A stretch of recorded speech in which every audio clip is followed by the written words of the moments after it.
Hello, I'm Howdy Bouis. I'm founding director of HarvestPlus. Let me tell you a little bit about how we got started. I work for a system of agricultural research institutes that develop high-yielding varieties of crops. And I had the idea with some other people in the early 90s that because of the problem of mineral and vitamin deficiencies in the world, we thought that one very efficient way of addressing that problem was to have the plants fortify themselves, to get the plants, the staple foods that people eat every day, to get them to synthesize more vitamins in the seeds, to put more minerals in the seeds, and then people who eat the modern varieties of rice and wheat and maize 3 times a day, they would have more of these essential minerals in their diets. That was a hypothesis. It was an idea that we had that we knew would be efficient, but we didn't know if it was scientifically feasible. So the first thing we had to do was go around and talk to plant scientists about the possibility of doing this. And they were actually initially they were very discouraging about the idea. They said if we would breed more vitamins and minerals in the plants, that would probably do something to take away from the yield, and we'd have low-yielding, more nutritious crops. And we knew that farmers would not adopt low-yielding crops. But eventually I met some scientists at Cornell University who work for the U.S. Department of Agriculture, and they said that actually if you load more zinc in a seed, it makes the seed more vigorous, more viable, it gets a better start.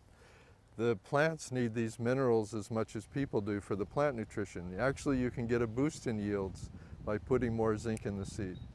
So I said, wow, that changes the whole story. I've been talking to scientists that said it was a win-lose. You're telling me it's a win-win. So we went around and we had this new information. We had the scientists at USDA and some of their colleagues from Australia who'd done the research with them.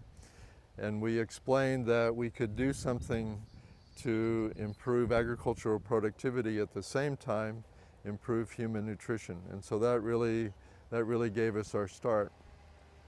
At the same time though, the nutrition community, they were worried about the bioavailability. What if people ate the seeds with the more minerals and vitamins and it didn't get absorbed by the body in high enough amounts? It wouldn't work. So we had to do a series of nutrition studies to show that it did work. So we did that. Another problem was raising enough funding. We went to agricultural donors and they said, look, we have enough problems just trying to sustain our yield gains. We don't have funding to improve nutrition. We went to nutrition donors and they said, we don't fund agricultural research. And so that was also a hump that we had to get over, and we finally got a very generous grant from the Bill and Melinda Gates Foundation to get started. They've started to disseminate varieties in different countries in Africa, market those varieties, develop their own varieties.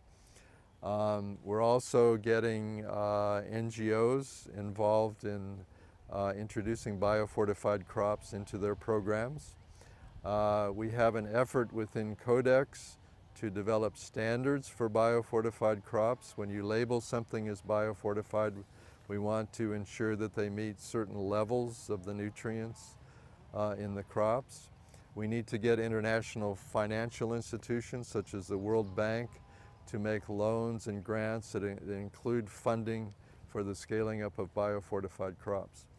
So there are just a range of activities. We've only been involved in delivery for the last 4 or 5 years.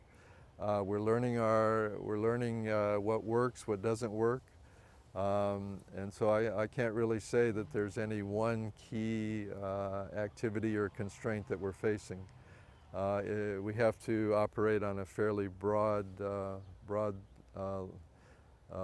range of activities in terms of the scaling up.